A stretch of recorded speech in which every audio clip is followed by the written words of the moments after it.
Bangla live 24/7-এ আপনাদের সকলকে স্বাগত জানাই। টাইট করে দেব, আমি নন্দীগ্রামে মমতাকে দাঁড়িয়ে দাঁড়িয়ে হারিয়েছি। বিস্ফোরক শুভেন্দু। আমি নন্দীগ্রামে মমতাকে দাঁড়িয়ে দাঁড়িয়ে হারিয়েছি।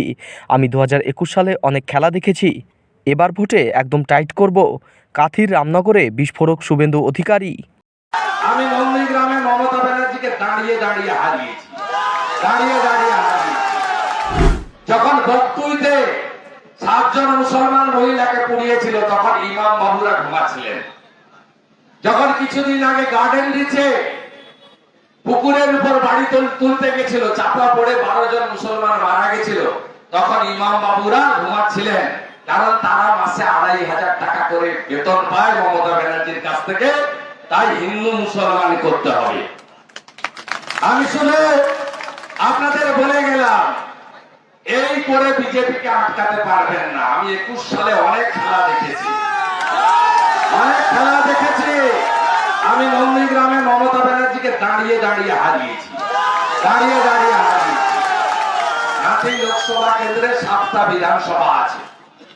স্বদেশবাবু হারেনি, গণনায় তাকে হারানো হয়েছে, শুনে রাখুন। আমরা এর মধ্যে 4টা আসন জিতেছিলাম, আমাদের 4 এমএলএ জিতেছে। আর গত বিধানসভা নির্বাচনের নিরিখে আমরা কাঁথি কেন্দ্রে 40,000-এর বেশি ভোটে এগিয়ে আছি। এবারের মার্জিন 2 লাখ করতে হবে। সবাই রাজি তো? রাজি?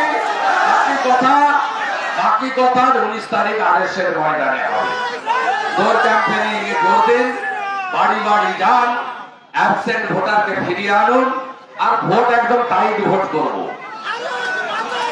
6 জন করে কেন্দ্রীয় বাহিনী থাকবে, ওয়েবকাস্টিং হবে। একজন যদি 2টা ভোট দিতে চায় সেটাও দিল্লি থেকে বসে দেখা যাবে। একদম টাইট ভোট হবে। আর 23 তারিখ সন্ধ্যা 6টা থেকে মেশিন সিল করে স্ট্রং রুমে যাওয়া পর্যন্ত আপনাদের সেবক শুভেন্দু অধিকারী চৌকিদারের কাজ করবে।